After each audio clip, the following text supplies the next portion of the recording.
أنتم شجرتها أم نحن المنشئون نحن جعلناها تذكرة ومتاعا للمقوين فسبح باسم ربك العظيم فلا أقسم بمواقع النجوم وإنه لقسم لو تعلمون عظيم إنه لقرآن كريم في كتاب مكنون لا يمسه إلا المطهرون من رب العالمين أفبهذا الحديث أنتم مدهنون وتجعلون رزقكم أنكم تكذبون فلولا إذا بلغت الحلقوم وأنتم حينئذ تنظرون ونحن أقرب إليه منكم ولكن لا تبصرون فلولا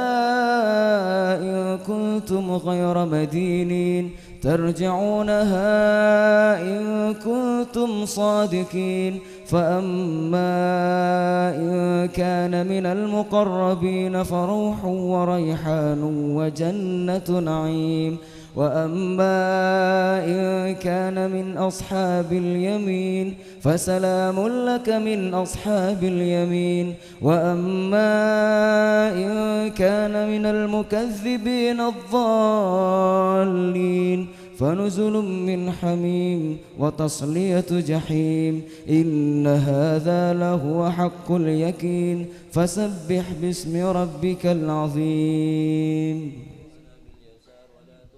بالقدر فنسترزق طالبي رزقك ونستعطف شرار خلقك ونشتغل بحمد من أعطانا ونبتلى بذنب من منعنا وأنت من وراء ذلك من أهل العطاء والمن اللهم كما سنت وجوهنا عن السجود إلا لك فسنا للحاجة إلا إليك بجودك وكرم وفضلك يا أرحم الراحمين يا أرحم الراحمين يا أرحم الراحمين أغننا بفضلك عمن سواك وصلى الله على سيدنا محمد النبي الأمي وعلى آله وصحبه وسلم سبحان ربك رب العزة عما يصفون وسلام على المرسلين والحمد لله رب العالمين. سر الفاتحة.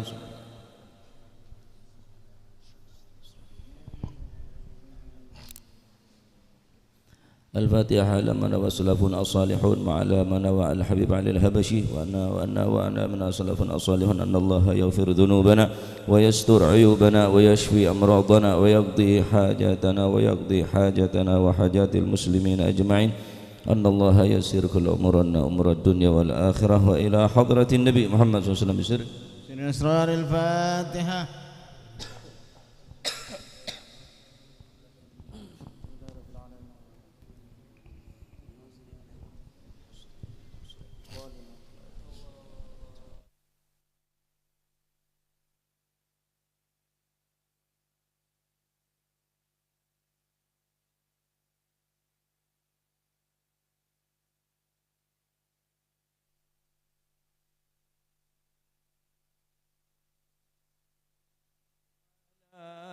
محمد شرف بدر في الكون أشراق يا ربي صل على محمد يا ربي صل عليه وسلم يا ربي صل على محمد أكرم داع يدعو إلى الحق يا ربي صل على محمد يا ربي صل عليه وسلم يا ربي صل على محمد المصطفى الصادق المصدق يا ربي صل على محمد يا ربي صل عليه وسلم يا ربي صل على محمد أفضل من بالتقى تحقق يا ربي صل على محمد يا ربي صل عليه وسلم يا ربي صل على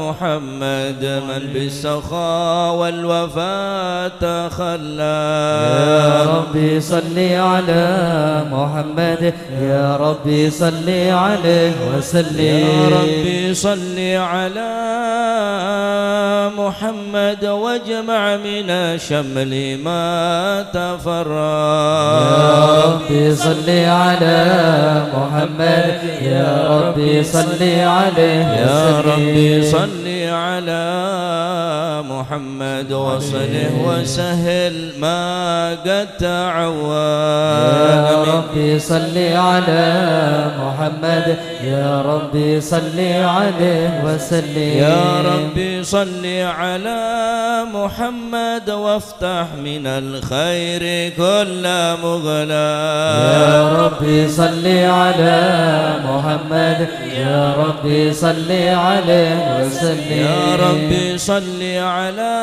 محمد وآله ومن للحبيب يعشى يا ربي صل على محمد يا ربي صل عليه وسلم يا ربي صل على محمد ومن بحبل النبي توثى يا ربي صل على محمد يا ربي صل عليه وسلم يا ربي صل على محمد يا ربي صل عليه وسلم يا ربي صل على محمد يا ربي صل عليه وسلم اللهم صل وسلم وبارك عليه. أعوذ بالله من الشيطان الرجيم.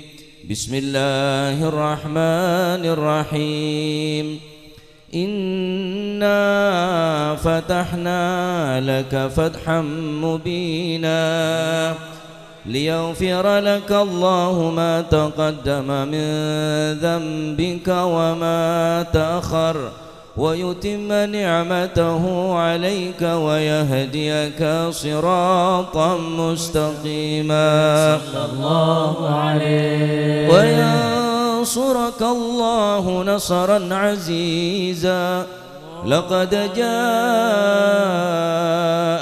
رسول من أنفسكم عزيز عليه ما عنتم حريص عليكم بالمؤمنين رؤوف رحيم. يا رحيم إن الله وملائكته يصلون على النبي يا أيها الذين آمنوا صلوا عليه وسلموا تسليما.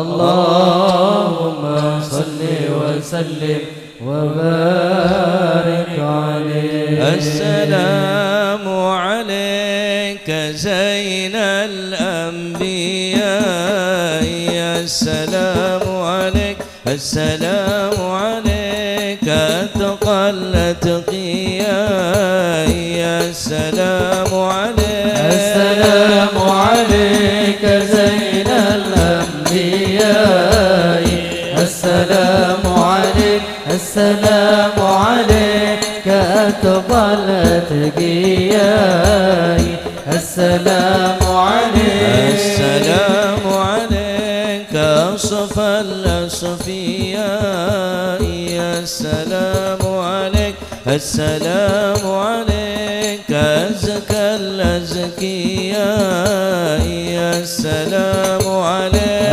السلام عليك زين الأنبياء السلام عليك السلام عليك أتقى الأتقياء السلام عليك السلام عليك من رب السماء السلام عليك السلام عليك دائم بلا انقضاء السلام عليك السلام عليك زين الأنبياء السلام عليك السلام عليك تقلت جياي السلام عليك السلام عليك أحمد يا حبيبي صلى الله عليك السلام عليك زين الأنبياء صلى الله عليك السلام عليك طه يا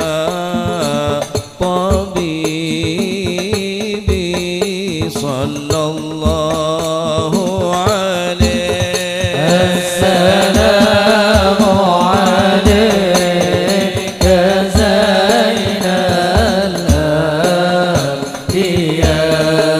الأنبياء صلى الله عليك السلام عليك يا خير الأنام صلى الله عليك السلام عليك زين الأنبياء صلى الله عليك السلام على المقدم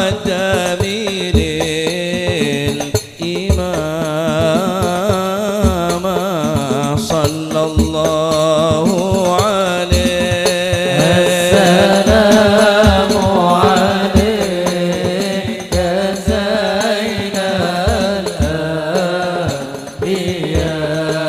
الأنبياء صلى الله عليك السلام عليك زين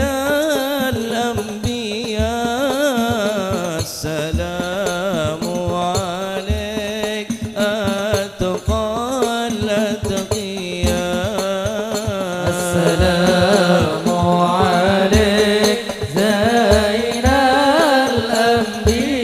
الأنبياء السلام عليك أتقى الأنبياء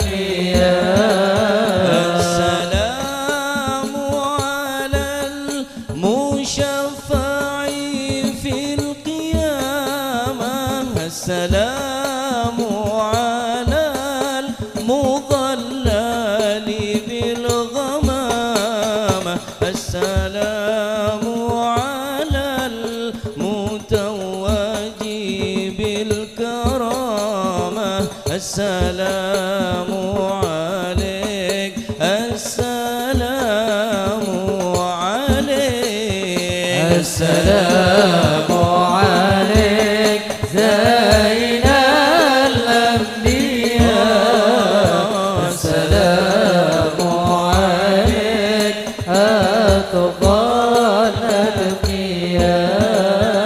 الأتقياء اللهم صل وسلم وبارك عليه اللهم صل وسلم وبارك عليه وعلى آله بسم الله الرحمن الرحيم الحمد لله القوي سلطانه الواضح برهانه المبسوط في الوجود كرمه وإحسانه صلى الله تعالى عليه مجده وعظم شانه خلق الخلق لحكمة وطوى عليها علمه وبسط لهم من فيض المنة ما جرت به في أقداره القسمة صلى الله عليه وأرسل إليهم أشرف خلقه وأجل عبيده رحمة تعلقت إرادة الأزلية بخلق هذا العبد المحبوب فانتشرت آثار شرفه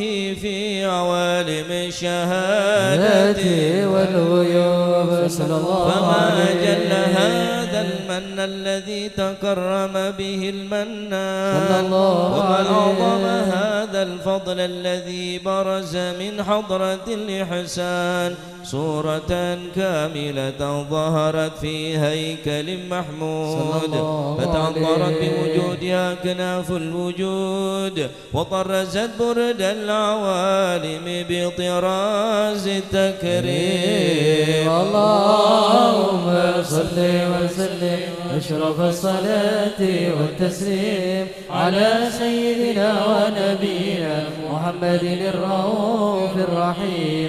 اللهم صل وسلم وبارك عليه. اللهم صل وسلم وبارك عليه صلى الله وعلى عليه. تجلى الحق في عالم قدسه الواسع تجليا قضى بانتشار فضله في القريب والشاسع صلى الله عليه. وله الحمد الذي لا تنحسر أفراده بتعداد ولا يمل تكراره بكثرة ترداد صلى الله عليه. حيث أبرز من عالم الإمكان صورة هذا الإنسان ليتشرف بوجوده الثقلان وتنتشر أسراره في الأكوان. صلى الله عليه. فما من سر اتصل به قلب منيب إلا من سوابغ فضل الله على هذا الحبيب صلى الله عليه. يا لقلب سروره قد توالى بحبيب أمن أنا ما نوالا جل من صرف الوجود بنور أمر الكون بهجة وجمالا صلى الله عليه. وترقى في الحسن على مقام وتناهى في مجده وتعالى صلى الله عليه. لاحظته العيون في مسألته بشرا كاملا يزيغ ضلالا صلى الله عليه. وهو من فوق علم ما قد رأته رفعة في شؤونه وكمالا. وسبحان الذي أبرز من حضرة الامتنان ما يعجز عن وصفه اللسان ويحار في تعقل معانيه الجلال صلى الله عليه. انتشر منه في عالم البطون والظهور ما ملأ الوجود الخلق ينور.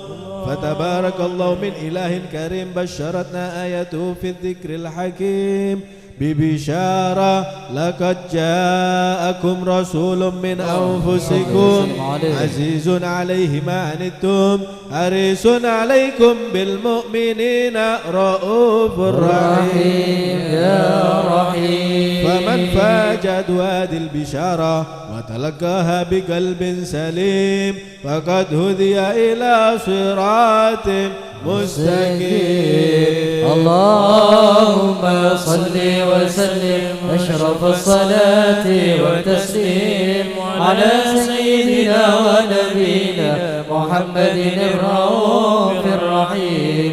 اللهم صل وسلم وبارك عليه. اللهم صل وسلم وبارك عليه. صلى الله عليه. أشهد أن لا إله إلا الله وحده لا شريك له شهادة تربي اللسان عما تضمنه الجنان من التصديق بها والإذعان. صلى الله عليه. الإيمان قواعده وتالو عن اليقين من سر ذلك الإذعان والتصديق شواهد. صلى الله عليه. سيدنا محمد العبد الصادق في قوله وفعله والملع لله ما أمره بالتبليغ لخلقه من فرضه ونفله أبد أرسله الله للعالمين بشيرا ونذيرا. صلى الله فبلغ عليه. الرسالة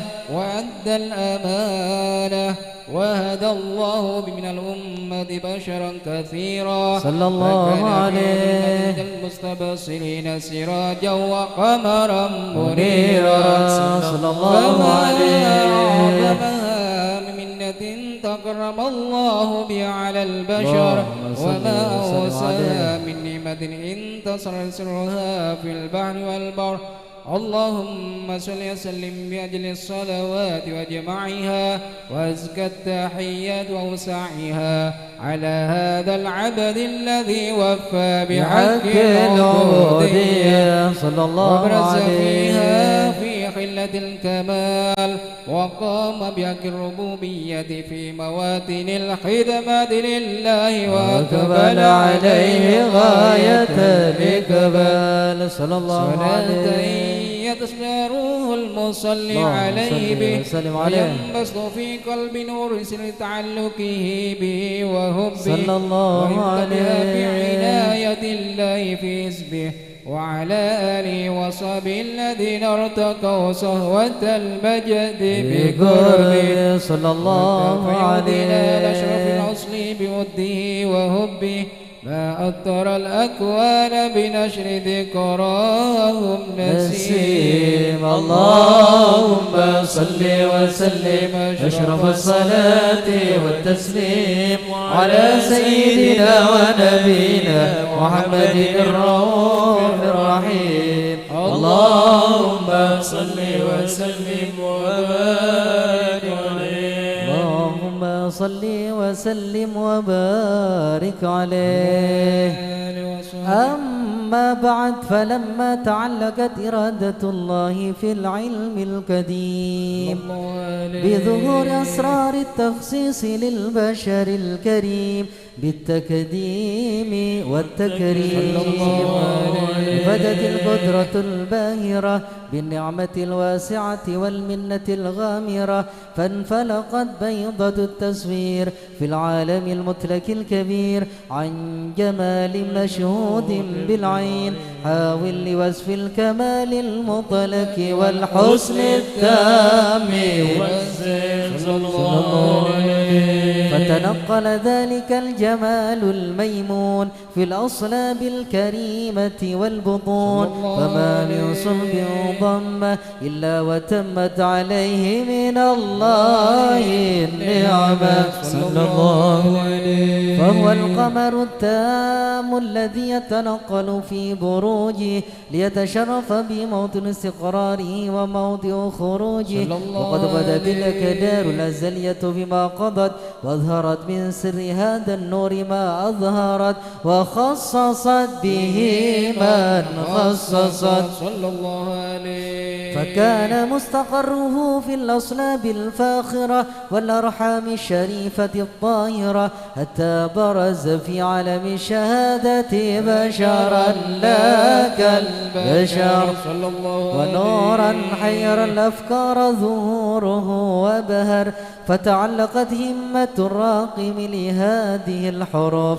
ليرقم في هذا القرطاس ما هو لديه من عجائب ذلك النور معروف. وإن كانت الألسن لا تفي ب10 أوصاف ذلك الموصوف تشويقا للسامعين من خواص المؤمنين وترويحا للمتعلقين بهذا النور المبين.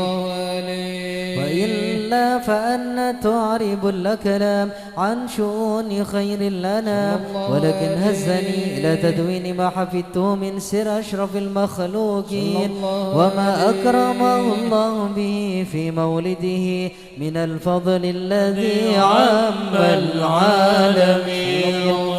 وبقيت رايته في الكون منشورة على مر الأيام والشهور والسنين، داعي التعلق بهذه الحضرة الكريمة ولاعي التشوق إلى سماء أوصافها العظيمة، ولعل الله ينفع به المتكلم والسامع ويدخلان في شفاعة هذا النبي الشافع ويتروحان بروح ذلك النعيم. اللهم صل وسلم أشرف الصلاة والتسليم على سيدنا ونبينا محمد الرؤوف الرحيم. اللهم صل وسلم وبارك عليه. يا نبي سلام عليك، يا رسول سلام عليك، يا حبيب سلام عليك، صلوات الله عليك. يا نبي سلام عليك، يا رسول سلام عليك، يا حبيب سلام عليك، صلوات الله عليك. يا رسول الله جئنا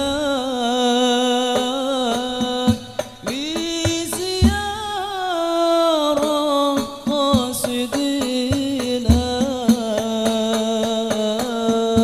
نرتجي منك شفاعة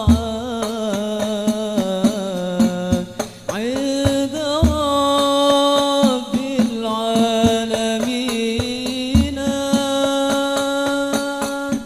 صلى الله على محمد، صلى الله عليه وسلم، صلى الله على محمد، صلى الله عليه وسلم. يا نبي سلام عليك، يا رسول سلام عليك، يا حبيب سلام عليك، صلوات الله عليك. يا نبيا من قدام قد جلى عنا الظلام، يا نبيا من قدام قد جلى عنا الظلام، وحبانا بالهدى واستقام فحكم، وحبانا بالهدى واستقام فحكم.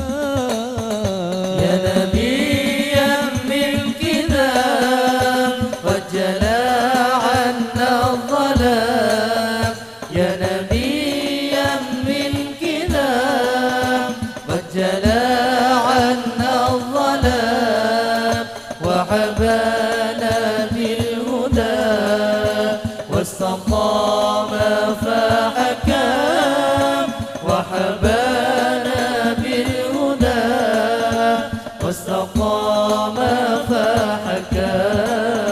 صفوة الرب الجليل أنت طهرت الحرام، صفوة الرب الجليل أنت طهرت الحرام، يا سراجا قد أنار وأتانا بالحكام، يا سراجا قد أنار وأتانا بالحكام.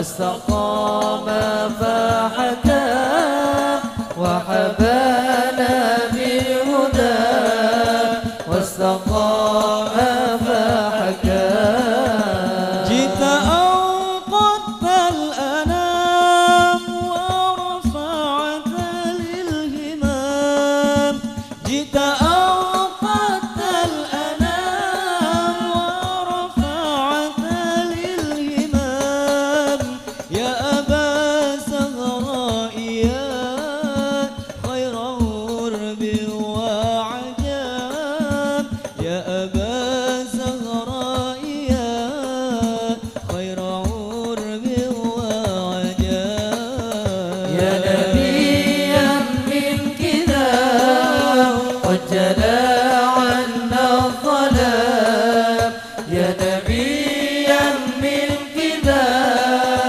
قد جلا عنا الظلام وحمانا بالهدى واستقام فحكم وحمانا بالهدى واستقام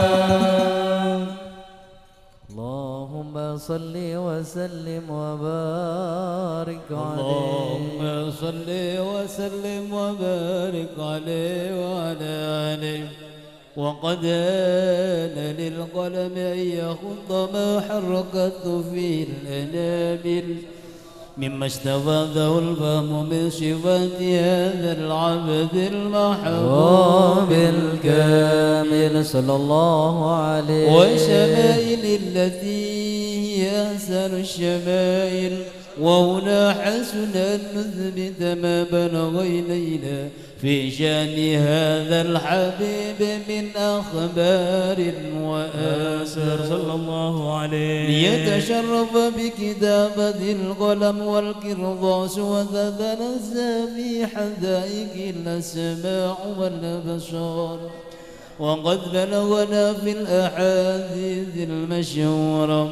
أن أول شيء خلقه الله والنور المودع في هذه السورة فنور هذا الحبيب أول مخلوق برز في العالم ومنه تفرع الوجود خلقا بعد خلق فيما حدث وما تقادم وقد أخرج عبد الرزاق بسند عن جابر بن عبد الله الأنصاري رضي الله عنهما قال قلت يا رسول الله بأبي وأمي أخبرني عن أول شيء خلقه الله قبل الأشياء قال يا جابر إن الله خلق قبل الأشياء نور نبيك محمد صلى الله عليه وسلم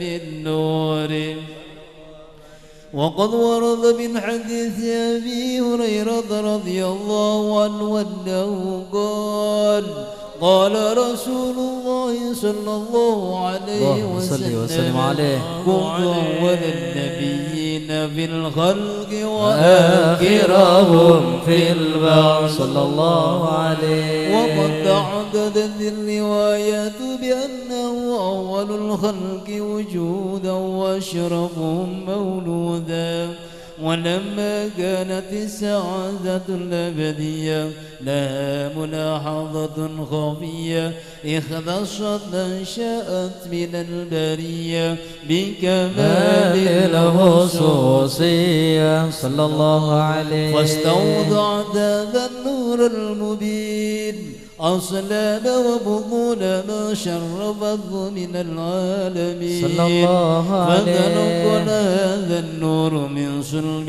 آدم ونوح وإبراهيم عليه السلام حتى أوصلت يد العلم القديم إلى من خصصه بالتكريم أبي الكريم عبد الله بن عبد المطلب ذي القدر العظيم وأمي التي هي في المخاوف آمنة السيدة الكريمة آمنة فتلقاه صلب عبد الله فألقاه إلى بطنها صلى الله عليه وضمض أشياء بمعونة الله محافظة على حكيها في الذرة وسونها صلى الله عليه فحملت برعاية الله كما ورد عنا حملا خفيفا لا تجد له ثقلا صلى الله ولا عليه تشكو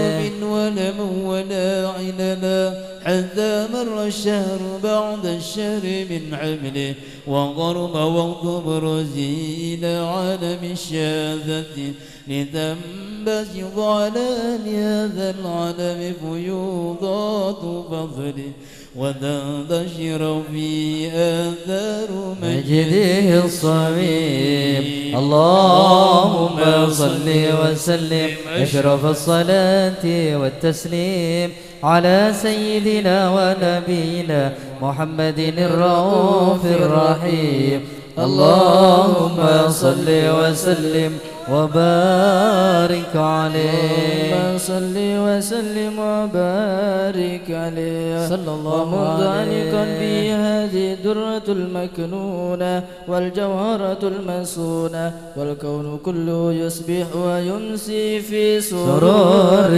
وابتهاج صلى الله عليه قرب دور إشراك هذا السراج والعيون متشوفة إلى بروز متشوقة إلى التقاط جواهر كنوز صلى الله عليه كل دابة لقريش نطقت بفصيح العبارة معلنة بكمال البشارة وما من حامل عملا في ذلك العام إلا أتى في حملها بغلام من بركات وسعادة هذا الإمام صلى الله عليه ولم تزل الأرض والسماوات متضمخة بإثر فرح بملاقاة أشرف البريات صلى الله وبروز من عليه عالم الخفاء إلى عالم الظهور بعد تنكلي في البطون والظهور صلى الله فأظهر الله في عليه الوجود بهجة التكريم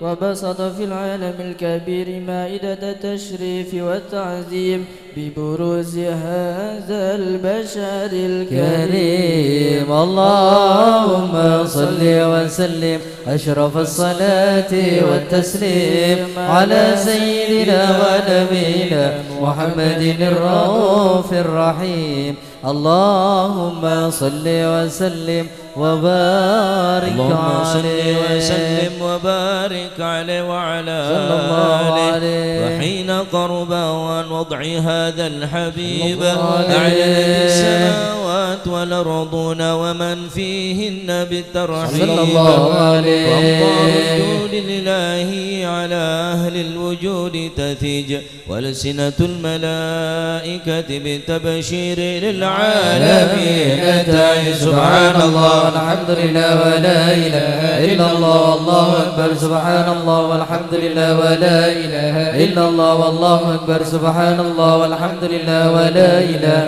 إلا الله والله أكبر والقدرة كشفت كناع هذا المستور ليبرز نوره كاملا في عالم الظهور نورا فاق كل نور صلى الله عليه الحق حكما عليه على من أتم الله عليه النعمة من الله خواص عليه. الأمة أن يحضر عند وضعه أمة تأنيسا لجنابها المسعود الله عليه. ومشاركة لها في هذا السباق الممدود صلى الله وحضرا عليه بتوفيق الله أي سيدة مريم وسيدة آسيا صلى الله ومعهما من عليه. الحور العين من قسم الله له من الشرف بالقسمة الوافية. صلى الله فأتى عليه. الوقت الذي رتب الله على حضوره وجود هذا المولود، فانفلق صبح الكمال من النور العمود،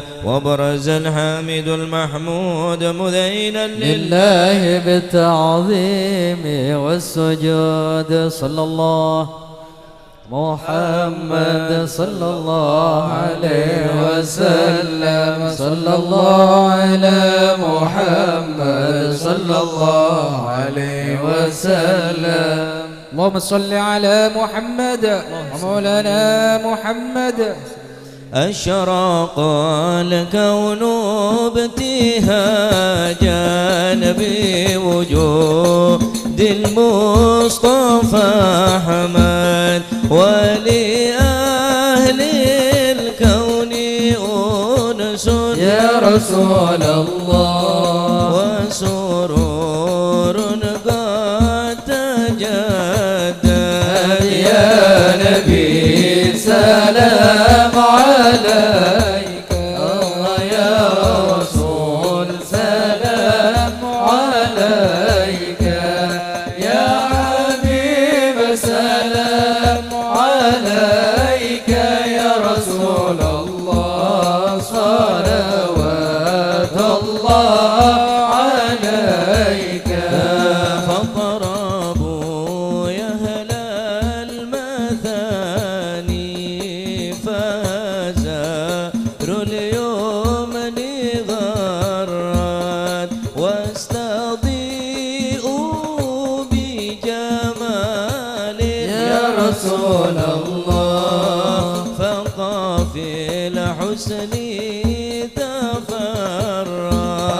يا نبي سلام عليك، يا رسول سلام عليك، يا حبيب سلام عليك، يا رسول الله صلوات الله عليك. لنا البشرى بسعد مستمر ليس ينفد، حيث أوتينا عطاء جمع الفخر المؤبد.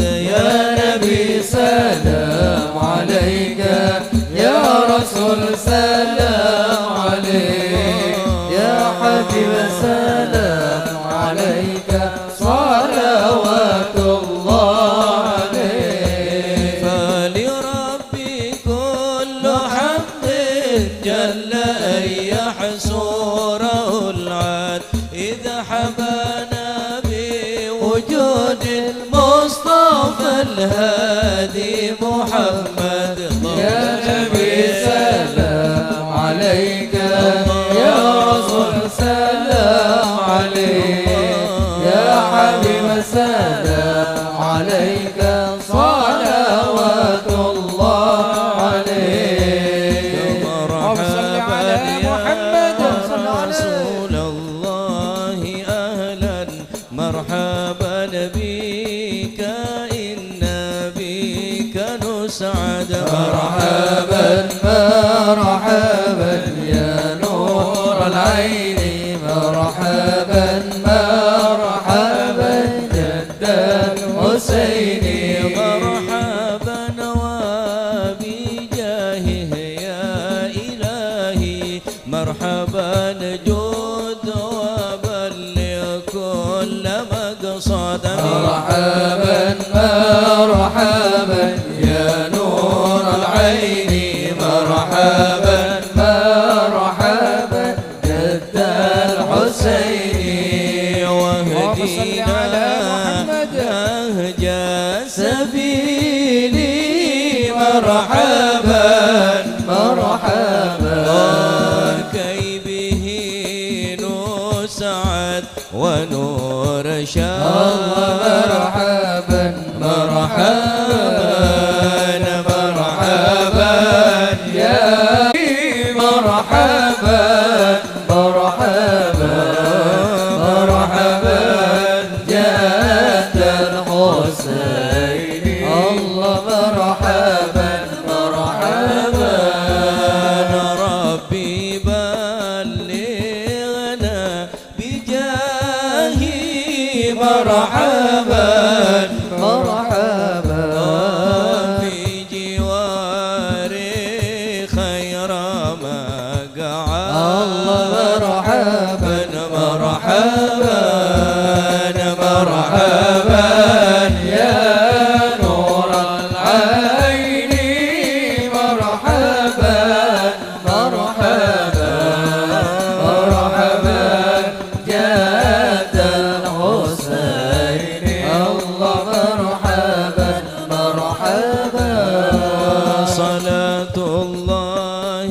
وسلي محمد يا الله اغفر لي ذنوبي يا الله ببركة الهادي محمد يا الله وسلام مستمر يا الله كل حين يتجدد يا الله ربي اغفر لي ذنوبي يا الله ببركة الهادي محمد يا الله. اللهم صل على محمد. اللهم صل وسلم وبارك عليه.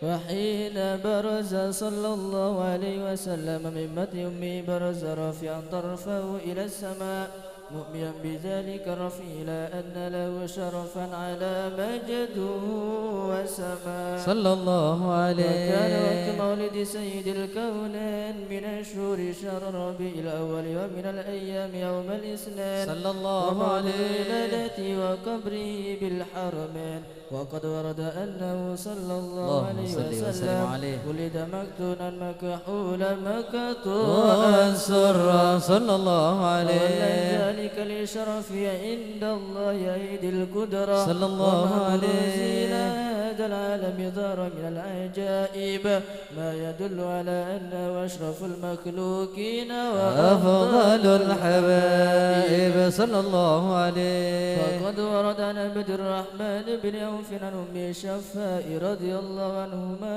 قالت لما ولدت آمنة رضي الله عنها رسول الله صلى الله عليه وسلم وقع على يدي فاستهل فسمعت قائلا يقول رحمك الله أو رحمك ربك صلى الله عليه. قالت الشفاء فأضاء له ما بين المشرق والمغرب صلى الله عليه. نظرت إلى بعض كسور الروم قالت ثم ألبست وأجأت فلم أنشب أن غشيتني ظلمة ورعب وكشعريرة عن يميني صلى الله عليه. يقول أين ذهبت به قال إلى المغرب صلى الله عليه.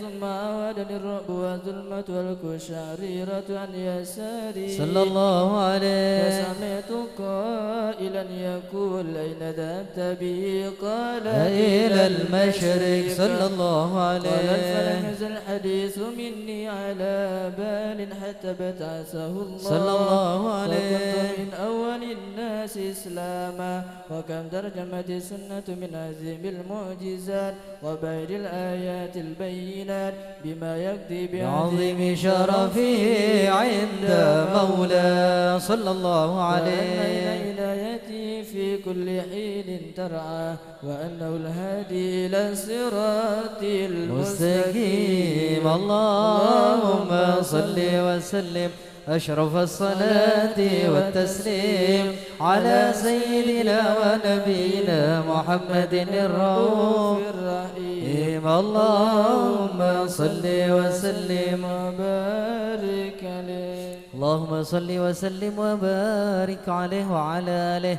ولقد اتصف صلى الله عليه وسلم من محاسن الأخلاق بما تضيق عن كتابته بطون الأوراق. كان صلى الله عليه وسلم أحسن الناس خلقا وخلقا وأولهم إلى مكارم الأخلاق سبقا صلى الله عليه. وأوسعهم بالمؤمنين حلما ورفقا برا رؤوفا لا يقول ولا يفعل إلا معروفا. صلى الله عليه. له الخلق السهل واللفظ المحتوي على المعنى الجزل إذا دعاه المسكين وأجابه إجابة معجلة صلى الله عليه. وهو الأب الشفيق الرحيم باليتيم والأرملة ولهم عن سهولة أخلاق الهيبة القوية التي ترتعد منها فرائس الأقوياء من البرية. ومن نشر طيبه تعطرت الطرق والمنازل وبعرف ذكره تطيبت المجال المجالس والمحافل صلى الله عليه. فهو صلى الله عليه وسلم جامع الصفات الكمالية والمنفرد في خلقه وخلقه بأشرف خصوصية، فما من خلق في البرية محمود إلا وهو متلكا عن زين الوجود. أجملت في وصف الحبيب وشأنه وله العلا في مجده ومكانه، أوصاف عز قد تعالى مجدها أخذت على نجم السها بعينانه صلى الله عليه. وقد انبسط القلم في تدوين ما أفاده العلم من وقع مولد النبي الكريم وحكاية ما أكرم الله بهذا العبد المقرب من التكريم والتعظيم والخلق العظيم. فحسن مني أن أمسك عنة الكلام في هذا المقام وأقرأ السلام على سيد الأنام.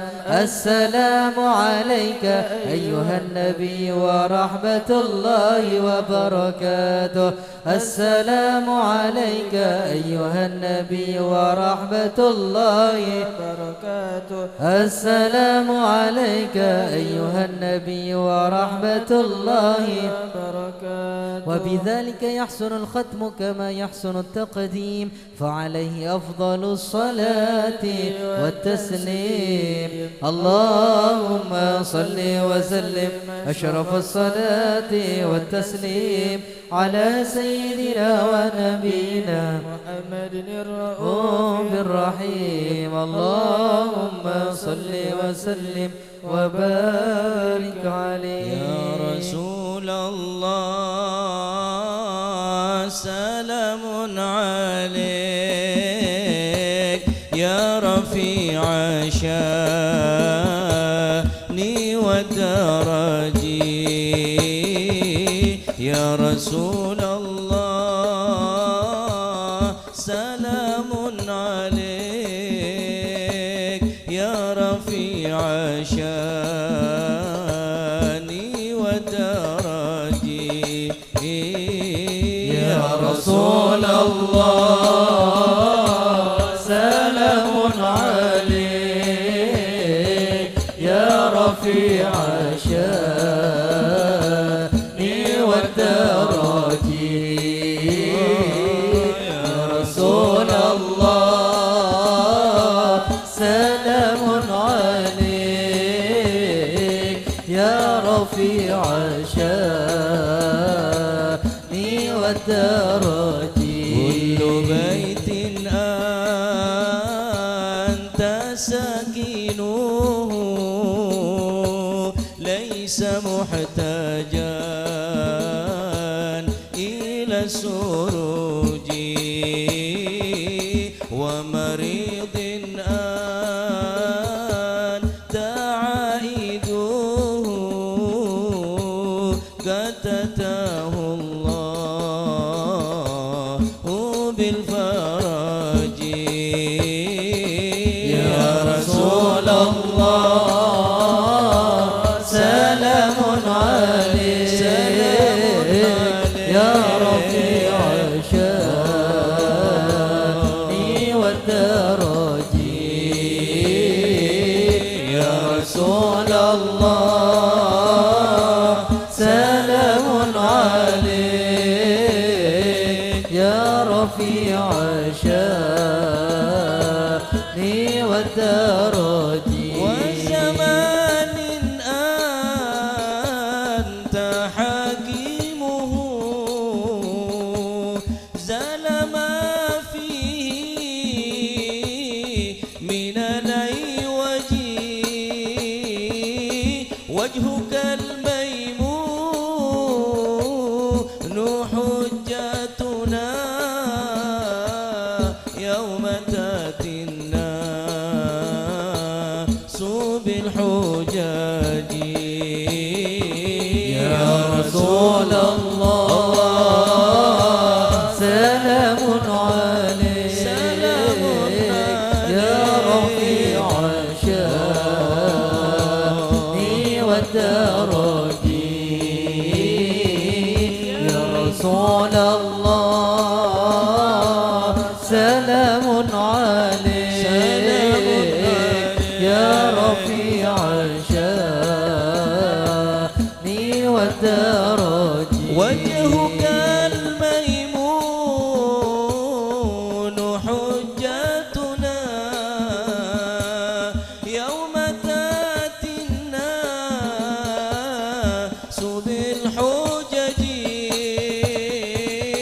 وجهك الميمون حجتنا يوم تأتي الناس بالحجاج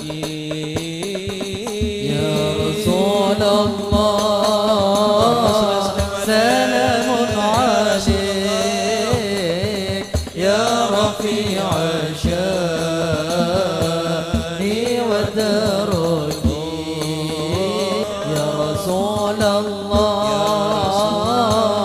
سلام عليك يا رفيع الشان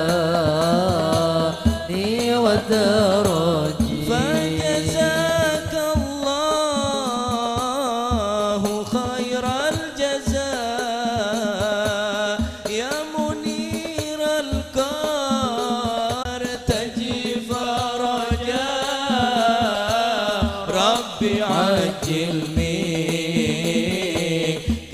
بالفرج يا رسول الله آمين يا رب. سلام عليك يا رفيع الشان والدرج يا رسول الله سلام عليك يا رفيع الشان والدرج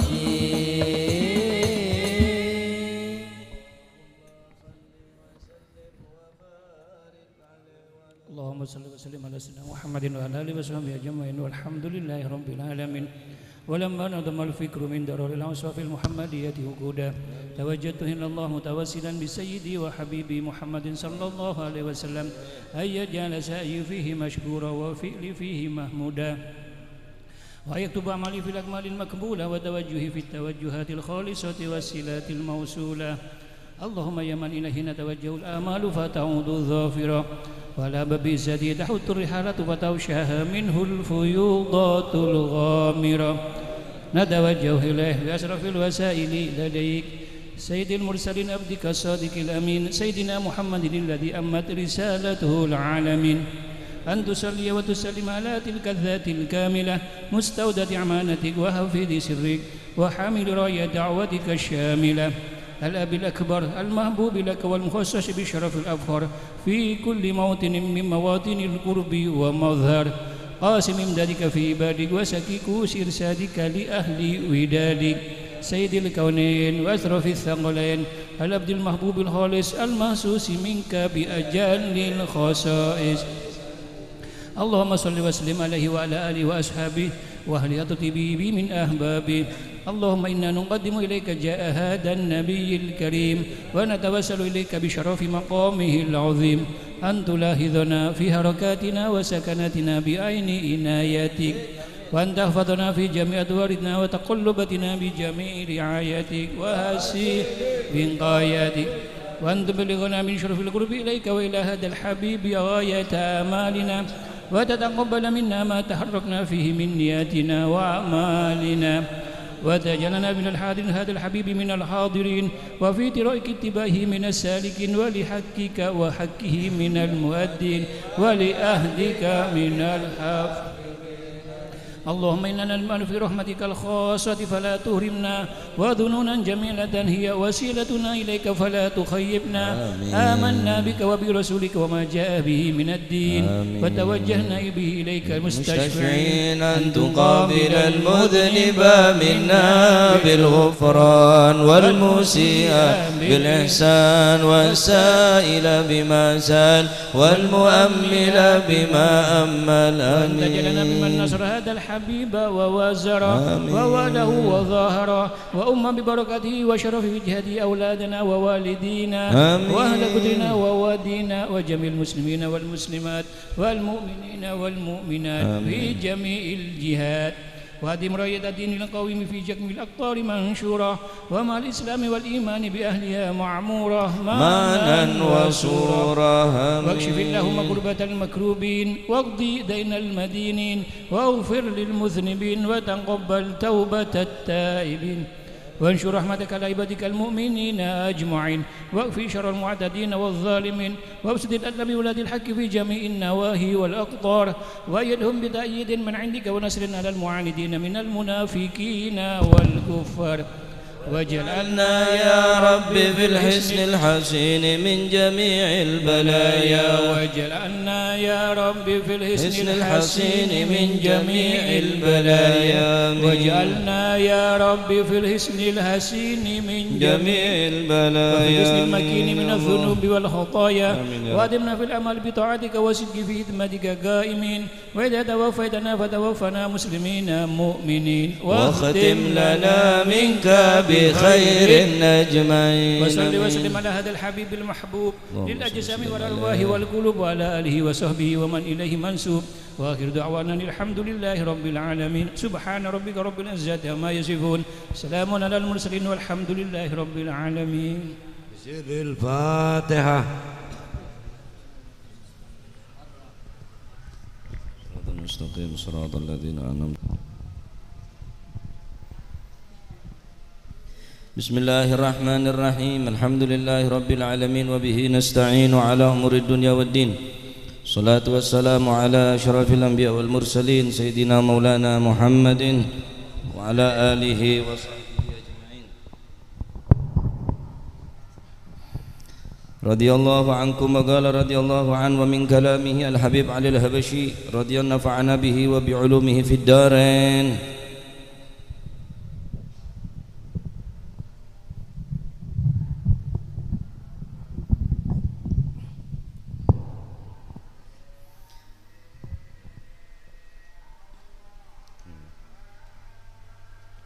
فالذين صدقوا في خدمة الله يتلذذون بالنعيم وعدهم في هذه الحياة فرجال بين ظهرانكم شفناهم بعيوننا يتلذذون بصلاتهم وتلاوتهم وذكرهم كما يتلذذون أهل الشهوات بشهوتهم وأهل اللذات الدنيوية بلذاتهم والله يقول في وصفهم في سورة الانفطار والمطففين إن الأبرار لفي نعيم يعني وعدهم في الدنيا تنعمون بلذة المشاهدة وبالزهد في الدنيا وبالرغبة في الأعمال الصالحة على عكس ما عليه أهل الزمان يتلذذون بالشهوات وبالطعام والشراب وبحب الدنيا وجماعها وأنتم ترون الدنيا تلعب بأهلها لا مال بقي لصاحبه ولا ولد بقي لوالده نعيم بعقبه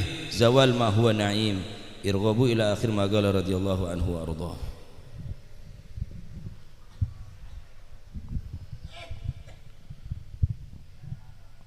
بسم الله والحمد لله والصلاة والسلام على سيدي رسول الله محمد بن عبد الله وعلى آله وصحبه ومن والاه لا حول ولا قوة إلا بالله أما بعد. Di dunia pun dia merasa lezat. Kita lihat orang-orang rijal, orang-orang sing raja, para aulianya Allah, para wali-walinya Allah. Syufnahum bi'uyunina, kita melihat dengan mata-mata kita. Yatalazzaduna bi salatihim, mereka lezat dalam salatnya, mereka lezat dalam membaca Al-Quran, mereka lezat dalam membaca zikir sebagaimana lezat itu orang yang maksiat lezat dengan maksiatnya, sebagaimana orang yang cinta dunia lezat dengan dunianya. Allah Subhanahu wa taala berfirman dalam surat Al-Infitar dan surat Al-Mutaffifin, innal abrara lafi na'im, sesungguhnya orang-orang yang baik, orang-orang yang dipilih sama Allah, lafi na'im, mereka dalam keadaan kenikmatan. Salatnya aja nikmat, zikirnya ada nikmat, ketika wirid aja nikmat. Mereka ada termasuk orang yang dipilih oleh Allah Subhanahu wa ta'ala. Beda dengan ahli zaman, beda dengan orang-orang yang ahli maksiat. Mereka lezat dengan syahwat, mereka lezat dengan makanannya, mereka lezat dengan minumannya, mereka senang dengan mengumpulkan dunia dan cinta kepada dunia. Kamu melihat orang-orang yang cinta dengan dunia, dunia membuat orang itu mainan. La malun atau la malun baqiya li sahibihi. Dia kumpulkan dunia, ternyata mati tidak membawa dunia. Dia bekerja, ternyata anaknya tidak menjadi anak yang soleh. Mulai pagi sampai malam bekerja, anaknya tidak tahu wirid, anaknya tidak tahu zikir, anaknya sholat, orang tuanya tidak tahu. Dia seakan-akan meninggal tanpa membawa dunia dan meninggal tanpa membawa anak yang soleh. Walhamdulillah ma'akum Rabb ya akhir Rabb. Segala puji bagi Allah. Kita mempunyai Tuhan sebaik-baiknya Allah. Yaqbal yasir minal a'mal wa yu'ti alaihi al-jazaa al-katsir. Kita beramal sedikit, tapi Allah membalas kepada kita dengan balasan yang banyak. Wa babu maftuhun, pintu rahmatnya Allah dibuka sama Allah. Mata aqbalta alaih qabilak, kamu meminta kepada Allah, kamu menghadap kepada Allah, Allah akan menerima kamu.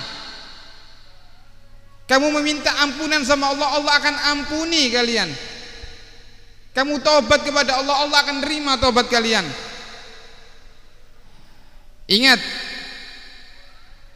terkadang manusia meremehkan tobat yang kecil. Wa tahsabunahu hayyinan wa huwa indallah adim. Terkadang kita meremehkan maksiat yang kecil. Cilik mean. Ini maksiat dari dianggap maksiat. Ternyata maksiat wa huwa indallah adim. Ternyata Allah menganggap ini maksiat yang sangat besar. Jangan sampai kita melakukan maksiat yang kecil membuat maksiat itu akan terjerumus kita dalam neraka. Qala habibukum Muhammad Baqir li ibnihi Ja'far as-Shadiq. Muhammad Baqir menasihati Al-Imam Ja'far as-Shadiq, anaknya. Ya bunayya, wahai anakku, sesungguhnya Allah menyimpan 3 dalam 3.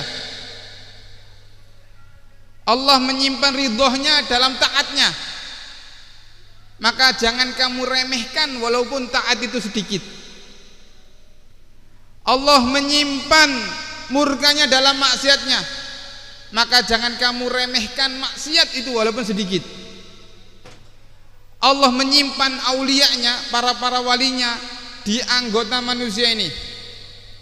Maka jangan kamu remehkan salah satu dari manusia. Terkadang tidak terkenal wali, Pak. Terkadang rodok gila wali ternyata. Jangan kamu remehkan satu pun dari manusia. Yal insan, wahai manusia, min taksir. Berapa banyak kita ini umur sudah 50 tahun. Wa illa arba'una sanah. Mungkin di umur kita 40 tahun. Aduh yakum.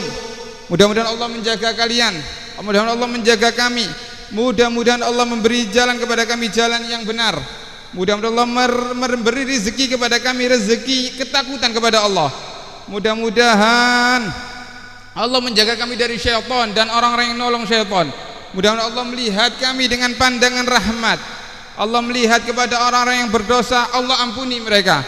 Orang-orang yang bermaksiat, Allah membuat mereka taubat. Mudah-mudahan yang bodoh dari kami menjadi orang yang pintar. Yang bingung dari kami menjadi orang yang tidak bingung. Yang condong kepada maksiat mudah-mudahan dicondongkan kepada yang taat.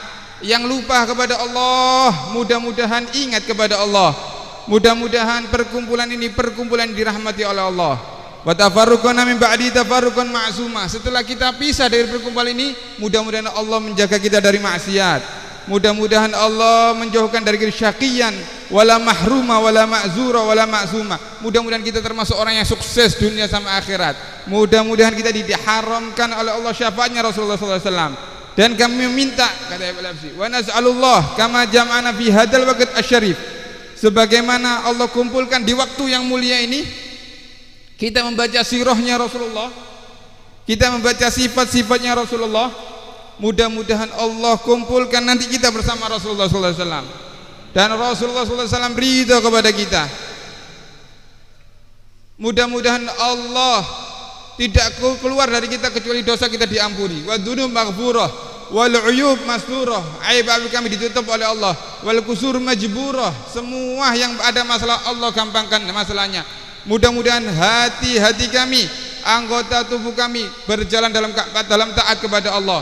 Mudah-mudahan Allah melihat daerah kita ini menjadi daerah yang aman, daerah yang dirahmati oleh Allah, daerah yang diridhoi oleh Allah.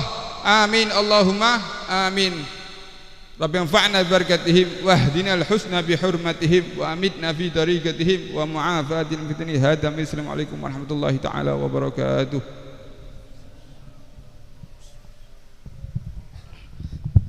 Jazakumullah khair, mudah-mudahan dijadikan ilmu yang bermanfaat.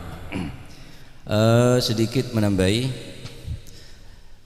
tentang pentingnya amal, karena Kamis yang akan datang kita memasuki bulan Rajab. Maka jangan kita sia-siakan bulan yang penuh ampunan, bulan yang penuh keberkahan. Tanggal situng Rajab insyaallah hari Rabu.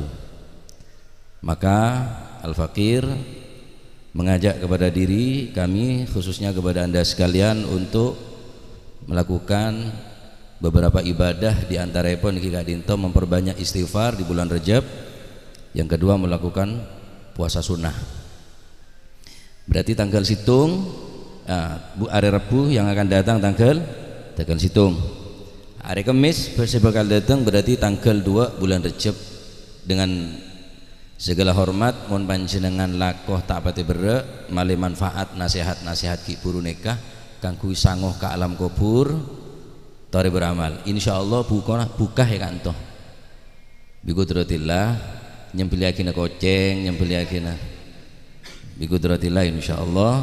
Jadi masih tak apa ngakan kita apa-apa. Keng cek nyak banyak. Di apasa Rebu sampai apasa, Kemis apasa, ngalak saareh kening, ngalak 2 hari kening, ngalak 3 hari kening.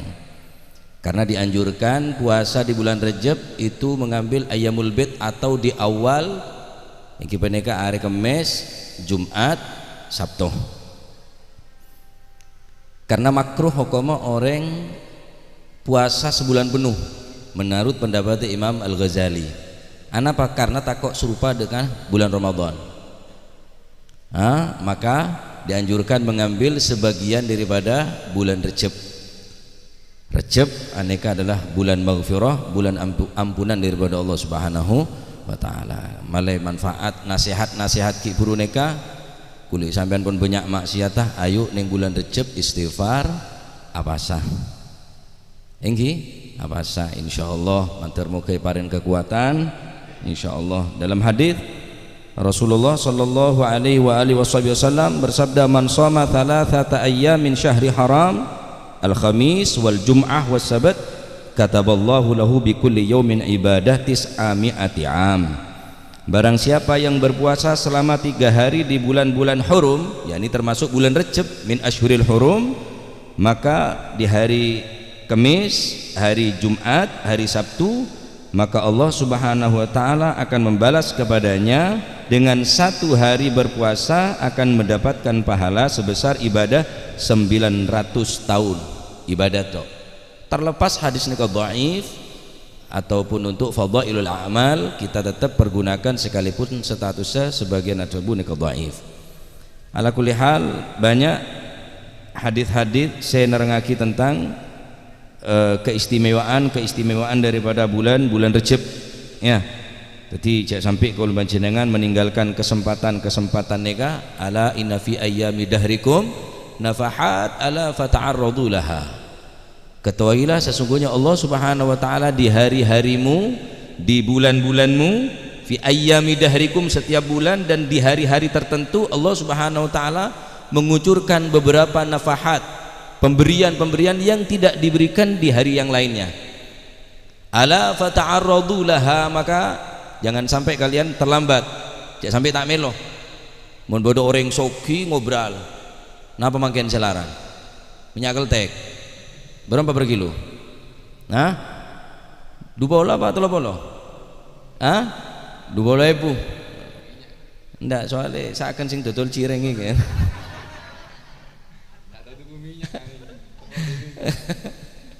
20.000 per kilo, pas bodoh orang sokui langsung obral. Kula yakin masih empon ngesot Pak. Ya, sebab tak melo. Maka Allah Subhanahu wa taala memberikan obralan-obralan maghfirah, nafahat, imdadat, pemberian-pemberian ning bulan Rejab. Ala fata'arradu laha. Mun bareng mantu pese dak no. Rebuan tak rebuan? Rebuan. Masih gula rebuan nek ada. Saumpama moro bodo orang soki moro semiliar ya tabur tak ngurus latin salawat dibudi dikit wis. Karena pandangan gula tahun yang mau pandang na sampian PC lebih berharga minimal sop aja abek walaupun tak imbang kulit sampian neka banyakan lupa nanti pengengan minimal hari-hari besar Islam, bulan-bulan yang dimuliakan oleh Allah Subhanahu wa taala cek sampai ketinggalan ya, cek sampai ketinggalan. Jadi mon sampean lakoh tak pati berek ngereng apa sah iya ring anu ya engkau kan ngocak mun tak berek dina tak apa-apa kok tak laku kok ngene ini siapa ngene boleh cantina apa ngene anan ngene mbok ane cengkir apa ceng pada banyak sik ngonen nama sing kula. Nah jadi bi kudratillah malai kulit sampean neka majelis sedikit lebih barokah, sedikit insyaallah nasihat-nasihat insyaallah sedikit para habaib sebagai lapar nasihat kami sebagai datang ya. Jadi tanggal niat dari makin sampean paling penting boleh walaupun sunnah tetap butuh ada niat. Sampean wajib niat walaupun sunnah. Anapa? Karena pun yid kelaban bektoh. Pada bi sampean sunnah i'tikaf di masjid walaupun sunnah karena pun ibadah neka pun berkaitan kelaban masjid maka as-sana gela harus kelaban niat. Nawaitul i'tikafa fi hadzal masjid imanan wa ihtisaban lillahi ta'ala. Termasuk siwak, orang sing ngangkui siwak tapi tak niat asiwakan tak oleh kenjerna siwak ya, remeh tapi banyak orang tak ngerekan orang asiwakan tapi sampean tak niat nawaitul istiaka sunnatan lillahi ta'ala kok niat asiwakan walaupun sampai kakan biwak siwak tak oleh kenjerna sampean. Maka pasah ning bulan Rejab pun sampean tak niat tak oleh kenjerna tak oleh fadilah apa sah tetap sama sana cuma tak oleh fadilah daripada bulan Rejab. Dadi niat dari mangken pun ya perkara diki rebu sampean tangedem kok tak sahur kemis atau kelopai niki punya dua manter kelopak neng hari kemis dadi ngakan bebenyak mon kelopai kan tak apa-apa. Nah paham ki jadi tahu sabun tot mon buka kanto insyaallah ki nasen saya kebeter tak kira nasi karak pokok insyaallah bi qudratillah mantar muga panjang umur sehat wal afiat bisa nambahin amal ibadah sehingga napa nasihat dari Al Habib Umar kala untuk nambahin ibadah untuk ngedep dekat Allah Subhanahu wa taala sekira dosa nikah minimal paling tidak pun mulain iku segen sekonek kelaban apa sebulan Ramadan apa bulan Rejab. Nah termuga paringna taufik hidayah maunah amin.